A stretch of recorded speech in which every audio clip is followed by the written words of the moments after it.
are a whole host of additives, dyes, and colorings that are banned in Europe that are still allowed in our food supply here. So they could very easily give us the version without the food dyes, additives, and colorings, but they don't.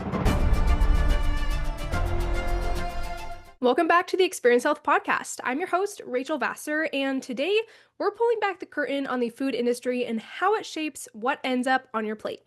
The good news, you don't need a nutrition degree to make smarter choices.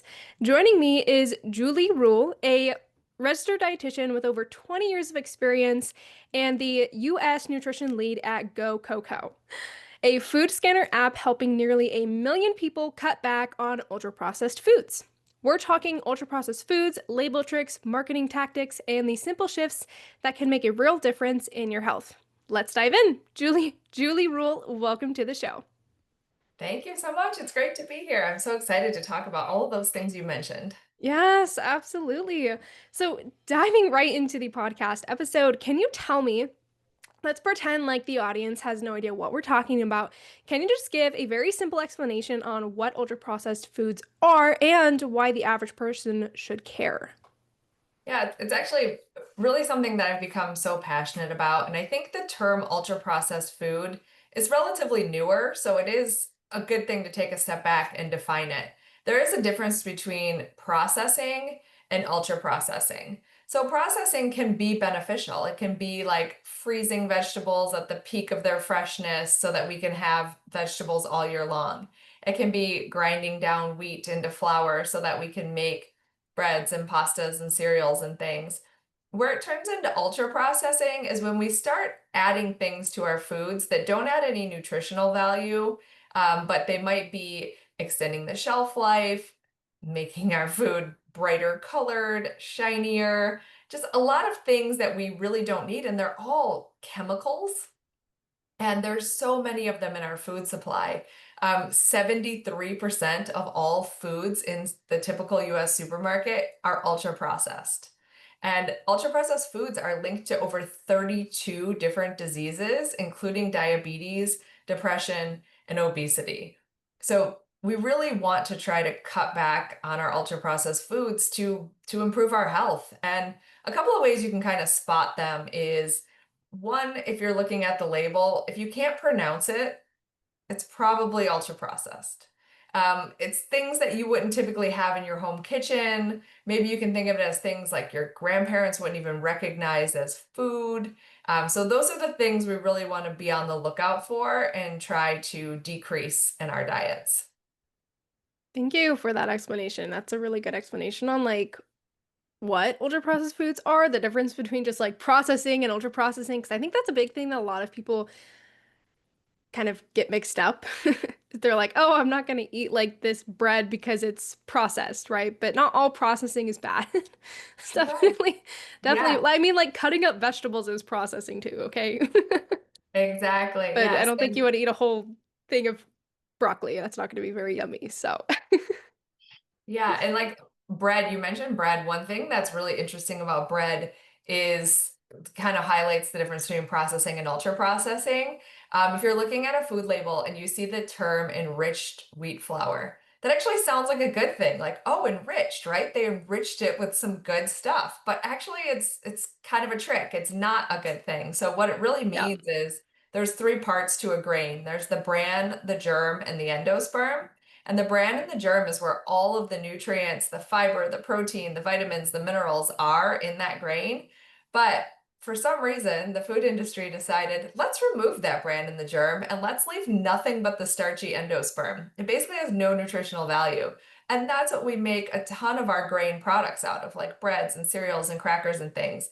It's actually so lacking in nutrition that it's mandated that a multivitamin type powder is added back into it.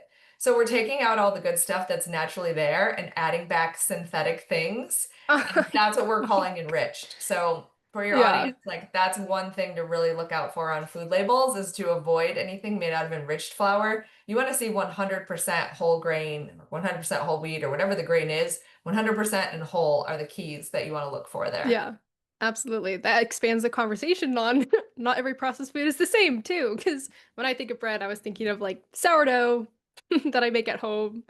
Not all people do that. But yeah, a lot of bread is created differently. Like white bread typically is the one that has the enriched flour in it. So Yeah. making a simple switch to like 100% whole wheat bread can be really helpful for for many people. Anywho, um, how would you say that the ultra processed foods have taken over our grocery stores compared to when it wasn't so highly available? I don't know, 50 years ago? Is that a good time frame? I don't know. Yeah, like in the 1950s, supermarkets in general had approximately 5,000 to 10,000 products in them. And now it's around 60,000 products. It's not that we've invented that many new fresh fruits and vegetables. Those are all pretty much processed packaged foods. If you think about a supermarket, the exterior of it or the perimeter of it is where you're going to find fresh produce, vegetables, dairy, proteins, fish, all lining the outside of it. That's not a majority of the store. The majority of the store is the interior aisles, and those are almost all ultra processed foods. So, Wow. you know, they've expanded greatly over the years. Wow, so did you say before how many was it back in 1950 So again? in the estimate is a typical supermarket in the 1950s had between 5,000 and 10,000 products, period. And Yeah, now it's 60,000. that's insane. I didn't Yes. know it went up that much. Yeah. Wow. I wonder Yeah. how people feel who are like still alive from back then. Like, Yeah, do they that's get overwhelmed walking into a grocery store? Because right. I would. I mean, I think we're pretty adaptable as a Yeah. species, but that's why one of the things I like to say about ultra processed foods is maybe it's something your grandparents wouldn't even recognize as a food, Yeah. like what is this? What is the stuff that, we're feeding our kids? Yeah. Yeah, talking about ultra processed foods too, I kind of want to talk about the conversation of some misconceptions people have about like healthy processed foods. Yeah, sure. Um, there's no regulation for the word healthy, so you can put it on anything you want. That's a big pet peeve I have with some food companies. They even like put the word good or healthy or health right in the title of their product, and then they fill it with ultra processed junk. Added sugars, artificial sugars, food dyes, colorings, additives. So yeah, that's something that really bothers me. Ultra processed food is an ultra processed food, even if it says it's healthy. I see a lot of people making that mistake when they're like trying to focus on improving their health. Is they're like, oh, I'm eating healthy food, and then they like show you what they're eating, and 90% of it is like these ultra processed like healthy foods that are absolutely not healthy, and sometimes even worse than just the normal thing that they could get. Yeah, a Like lot of times if they'll you eat take like they'll eat like Quest chips instead of like corn chips, thinking that it's healthy because it has protein in it when it's like worse. Yep, yep. And a lot of times if you try to choose a fat-free version of something, like fat-free peanut butter, it's like the worst product ever What are you because eating? yeah, you take out the fat, they just add in sugars and oils and sweeteners, like just eat peanuts. I That would be a know. much, much better choice than a fat-free peanut butter. So a lot of things that are marketed to try to be healthier, like the protein, everything, like you mentioned, or like low fat, a lot of things, and artificial sugars, a lot of that stuff is not better for us than the real thing. Yeah, why don't you eat meat and nuts and seeds? Come on. And fruits and vegetables and whole Yeah, grains. exactly. Oh my goodness. But that's like kind of that's what's been, I mean, you can't even blame people for doing that because that's what's been ingrained in them through like social media and marketing and even like um I forgot what the word is I was looking for, but yeah, social media and marketing kind of ingrains that into people. Um I would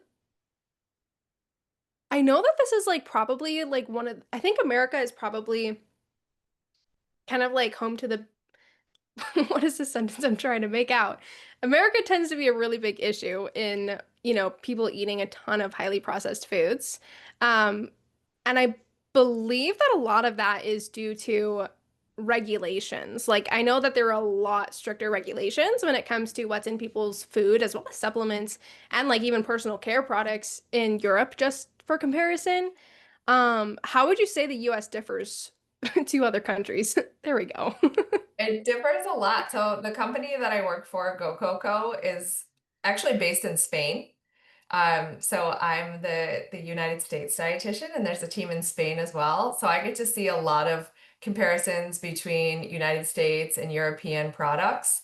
And there are a whole host of additives and dyes and colorings and things that are banned in Europe that are still allowed in our food supply here.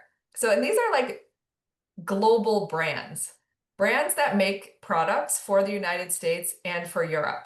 So they could very easily give us the version without the food dyes, additives, and colorings, but they don't.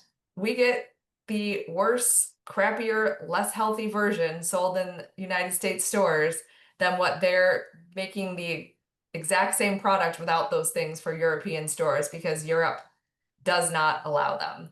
That's kind of maddening. Yeah. Why, in your opinion, if you have an opinion on that that you're willing to share, why do you think that is? That, like, even though they can totally just make it the same way they sell it to Europe, why do they change it to be worse for America? Great question. I mean, one thing is if we stop buying it, they would stop making it, Yeah. but we keep buying it. There has been some discussions and legislation proposed, and even some that have been passed that are going to ban some specific food dyes. Some states are going after it on their own. There is one, a couple of things that are being discussed for nationally being banned. Like, for example, California schools is banning about 6 food dyes and additives that are linked specifically to childhood behavioral issues. So these food companies are either going to have to make a different product if they want to be sold in California schools than they make for the rest of the US, or they're going to have to reformulate in general. So I think that this pressure that's coming from wherever it's coming from is a positive thing. And hopefully, this patchwork that we're kind of getting within different states and laws and things, and there's a lot more awareness about it now, I think, too. So hopefully that this will all lead to some major changes in the US because it really is not fair that, like, if you literally look at a bowl of Fruit Loops from the US and a bowl of Fruit Loops from Europe, it looks completely different because they're not allowed to use like the stuff that makes it shiny, all these different food dyes. They have to use natural colorings. It looks so completely different. And I really think, American consumers would still eat Fruit Loops, which is a whole other story about how I feel about those. If they weren't brightly colored, we'd still eat them. Yeah. I'd agree, yeah. I heard that a lot of Europeans, when they like visit or they move to America, they're kind of like shocked at not only like how many foods we have in our stores, I heard that's a thing, but also like they start to gain weight when they move to America, even if they're not like eating any more food. What are your thoughts on that? Yeah, I've heard the same, and like people I know, it's a pretty common thing I hear actually. I think it's more than just the food, but it certainly is the food, but it's more about just the culture in general. In Yeah. Europe, I think it's much more common to shop like multiple times a week, buy fresher things, prepare more foods at home, move more. Like in Europe, a lot of people live in cities where there's walking, which in the United States, there's only kind of a few of those places that you walk everywhere you go versus drive everywhere you go. In the United States, we're very reliant on food delivery apps. Those are not helping us make the best choices. Once in a while, sure, of course, we can do everything once in a while, but I really try to focus more on cooking more at home. It doesn't have to be a gourmet, elaborate meal that takes hours. It can be something you literally cook within like 10, 15 minutes and just have a wholesome dinner at home. You can batch cook ahead of time on the weekends. You can prepare. So I think, yes, our food in our supermarkets are different. And then also sort of the lifestyle is pretty different too. Yeah, I love that you mentioned the lifestyle as well because people, I've also heard people going over to Europe and be like, I ate way more food than I usually eat, but I was losing weight or I didn't gain weight. And I'm like, well, maybe because you're walking like 20,000 steps versus you usually get like 4K. I don't Hmm. know. but And climbing a lot of stairs, like yeah, like there's always that is a huge stairs. thing too. Even though Yeah. you feel like European foods are typically made better, so you feel better when you eat them, especially like the pastas and stuff, the wheat is processed a lot better than it is in America. But yeah, there's definitely multiple things that influence that for sure. So I love that you encompass that, or you said that, incorporated that. There we go. Yeah. Um, And I also interesting in the GoCoCo app, it actually tells you if you scan something and it has foods that items that are banned in Europe. So if you oh scan really? something and it has like dyes or something like that that's banned in the EU, it actually tells you. So you can kind of see like, oh look, US lets us have this, Yeah, knowing that that it might cause all of these diseases and you can't yeah. get it in Europe. So that's just kind of an interesting thing about the app too. Oh yeah, that's super cool. Very helpful. I would love to kind of steer a little bit into talking about teaching people how to decode a food label because I know a lot of people struggle with understanding like how to find foods that are better for their health and what to look for in food labels. I know we already talked about the enriched wheat flour or the enriched flour, which is definitely a really good one for people to pay attention to. But what would you say are some of the biggest things that people should be looking for? The first thing I think people should look for is the serving size. So, if you pick up something that might look like an individual size bag of chips or pretzels or something, check out how many servings are actually in there. Is it one or is it three and a half, which is kind of a common size? And then say to yourself, like, will I eat only one or will I eat three and a half? Will I eat the whole bag? And that's normal. Like we're Yeah. kind of programmed to eat if it looks like a single serving bag, but really there's three and a half servings in there, more likely to eat three and a half servings. So then we need to think like, okay, I need to triple all the nutrition information that's on here. Do I think that 700 calories of chips is a good idea for me or not? Just kind of thinking in that mindset instead of saying like, oh, this says it has 140 calories. That's nothing. I can have that. Not a big deal. Well, not if you eat the whole bag and it's 700 calories. So let's first start by looking at the Yeah. portion size and like what's a reasonable portion size for you. Then, yes, I look a little bit at calories and fat and saturated fat and added sugars. Like I want to keep added sugars as low as possible. Um, but I'm also really focused on the ingredient list. How long is that ingredient list? Can you pronounce the things that are on that ingredient list? If it takes up the entire side of the box, it's full of ultra processed things. If it's made out of like dates, apples, cashews, and coconut, that's a much better choice than something that a protein bar that has like a million different types of ingredients in it, half of which we can't pronounce. Something else that they do sneakily on a food label, um, if you look at the ingredients, a lot of times they'll use, so ingredients have to be listed by order of weight. So whatever there's the most of in that product is listed first. So let's say we're talking about like a nutrition bar of some sort. They might list like rolled oats first. And then the second ingredient might be brown rice syrup. And then the third ingredient might be like agave syrup. And then the fourth ingredient might be cane sugar. Those are all sugar. So they use different kinds of sugar so that they don't have to list it first and make you think like, oh, this bar is made out of nothing but sugar, but really it's still made out of nothing but sugar. So Yeah.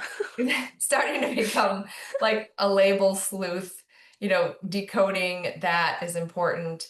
And GoCoCo can help make it a little bit easier too, because you can scan anything with a barcode and it immediately gives you a score from 0 to 10 about how healthy that item is. And it's based on the amount of ultra processed ingredients, which will call out what they are and tell you why they're in there and why they might not be so great for you.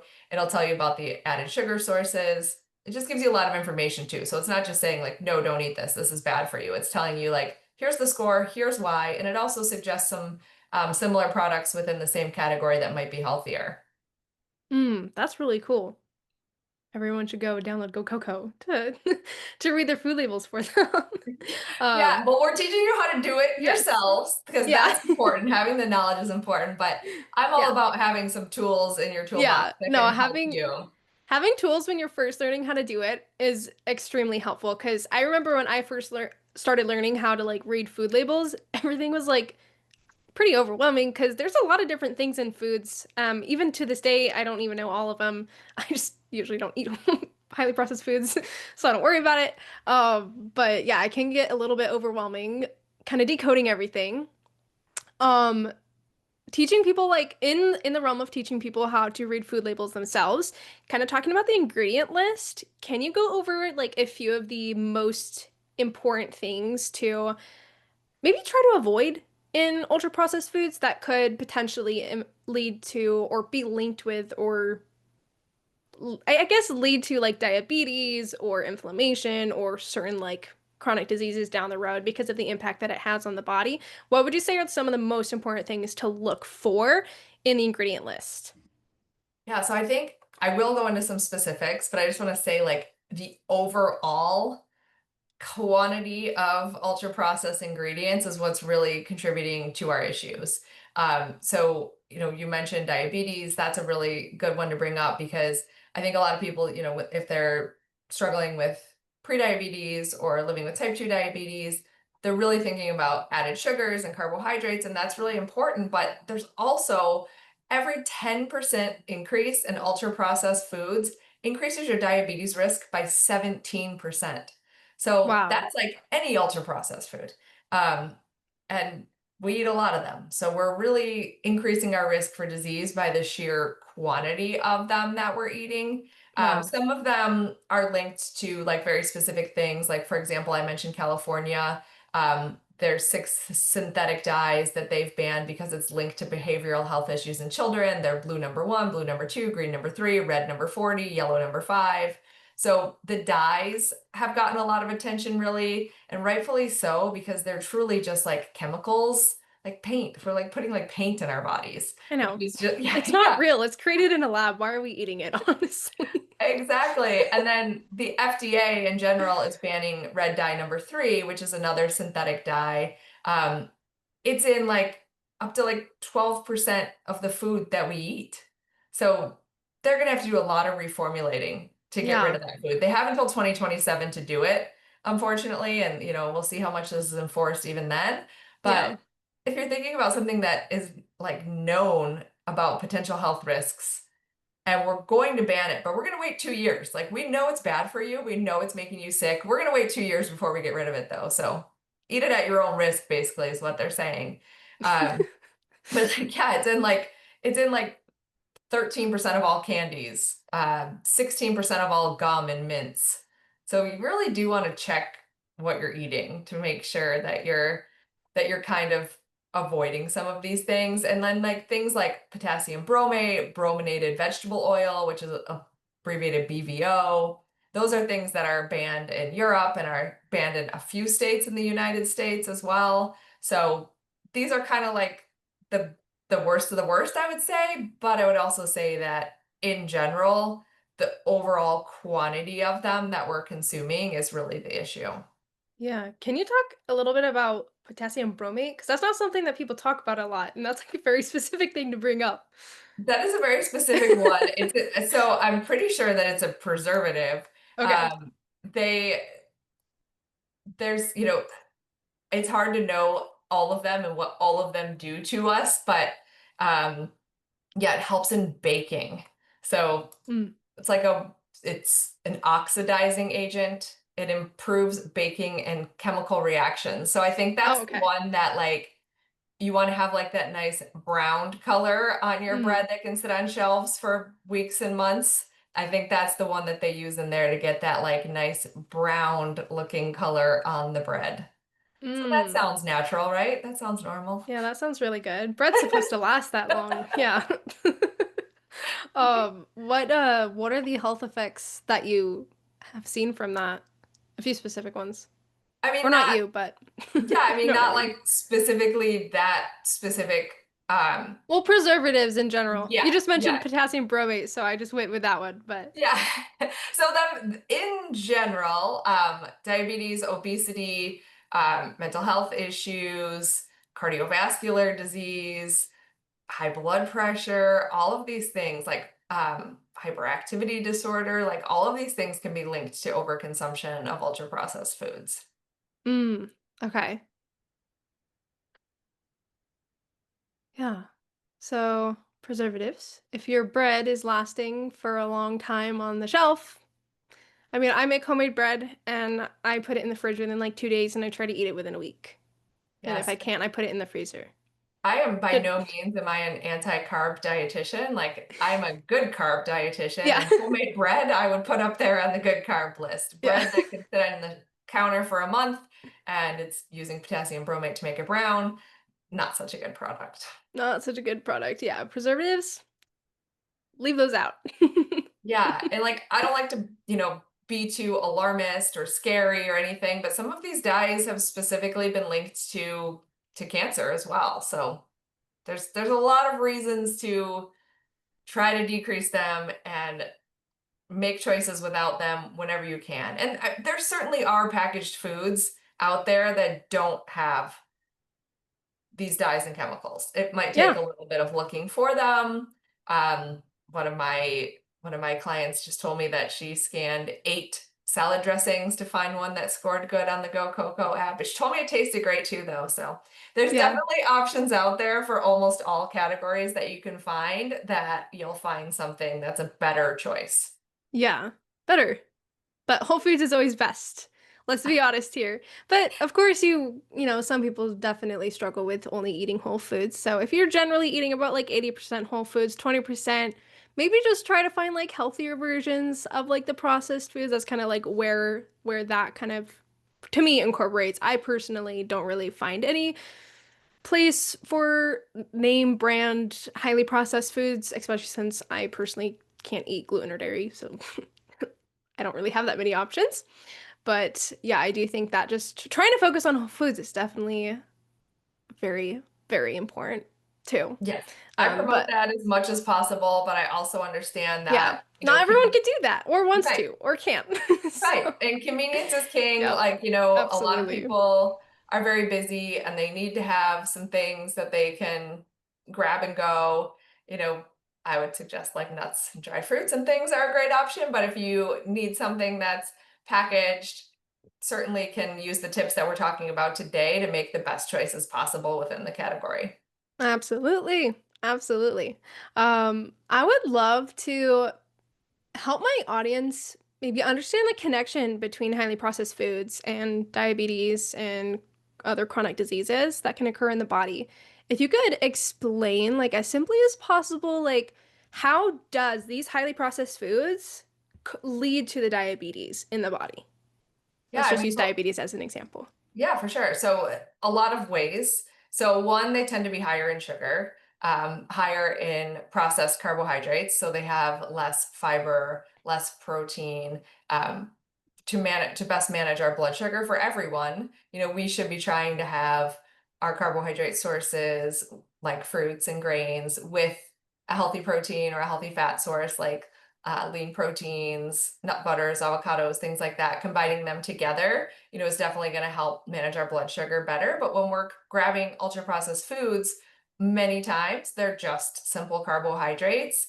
And that is, for one, not going to help our bodies process them very well. It's going to cause like a quick spike in blood sugar. And then your body has to send out a bunch of insulin to lower that blood sugar. So you're going to end up with a crash in blood sugar. And then your body's like, I felt better before when I had this energy from the sugar. Oh, let's get more sugar. And it creates like a roller coaster effect throughout the day.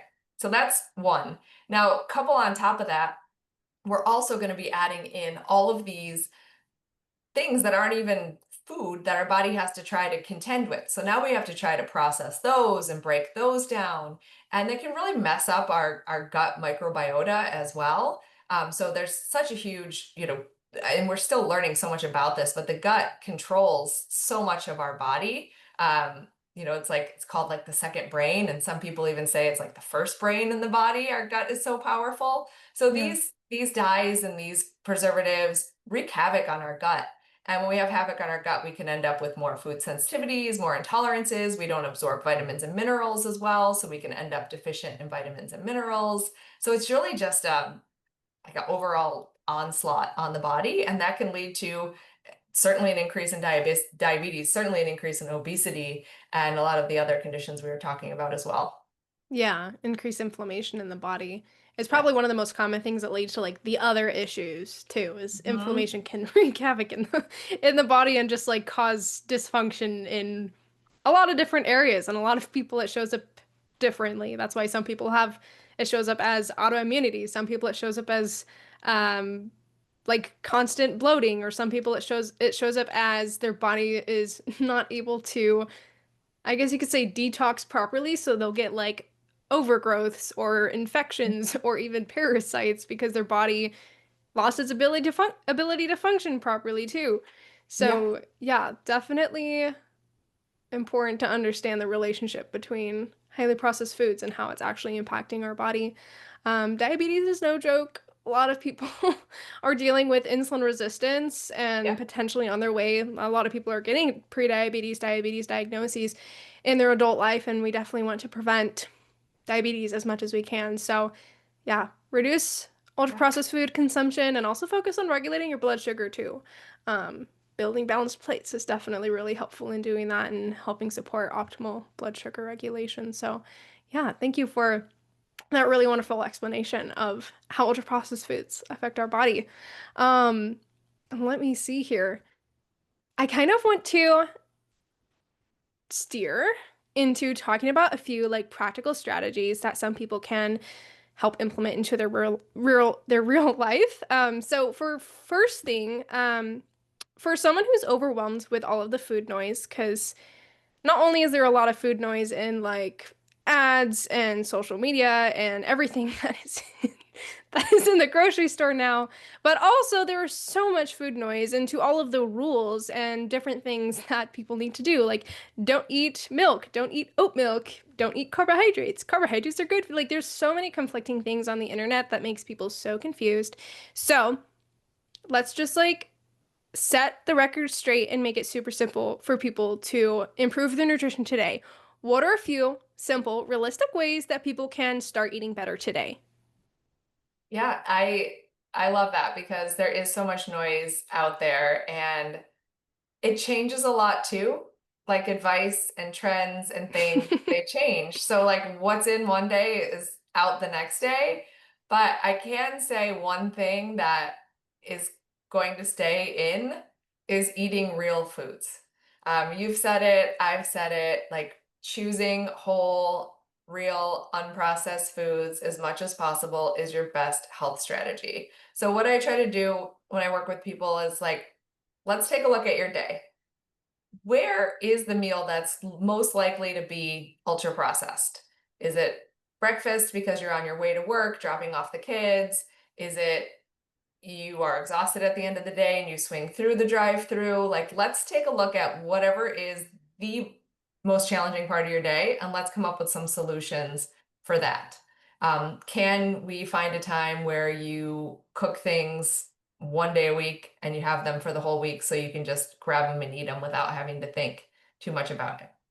Do you typically go to Starbucks in the morning and get like a giant sugar bomb of a coffee and a breakfast sandwich? Can we figure out a way that we can make some coffee at home that still tastes good to you?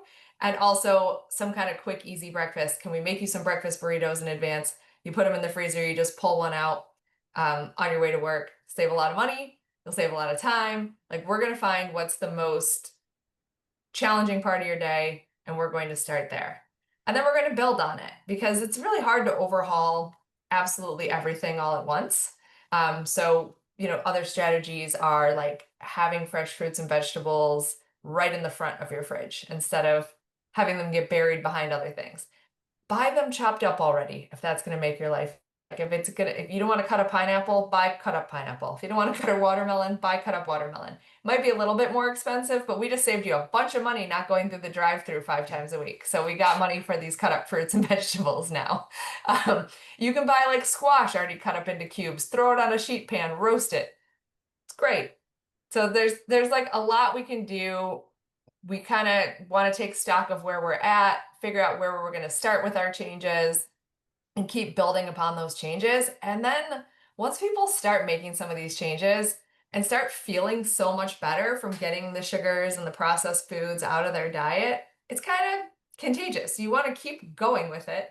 So you don't really want to let those things back in after you've gotten them out and you're feeling so much better. You're like, wow, I didn't really even know I felt bad until now Yeah. I know how good I can actually feel. Yeah, and then they try to eat like a normal food, like a ultra processed food again, and then they don't feel good. So it's Yeah, like, wait, I have a lot of people that tell me like I used to eat like this protein bar all the time and like birthday cake flavor.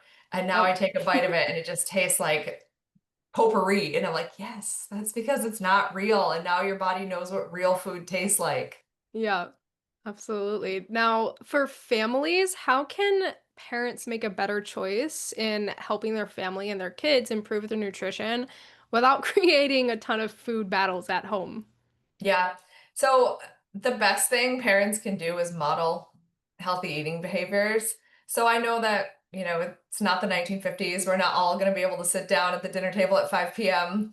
5 days a week, but we can do that as many days a week as we possibly can. When little ones see and are exposed to healthy foods, they're more likely to try them, to eat them, to like them. And I love working with families to help get little ones involved in meal decisions, meal prep.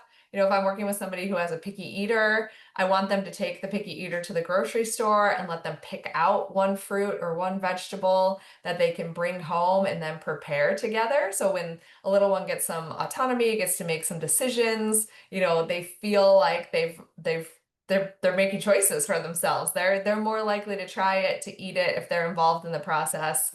Um, and then just knowing that, like, sometimes you might, as a parent, prepare something and you did all these things and they still won't eat it.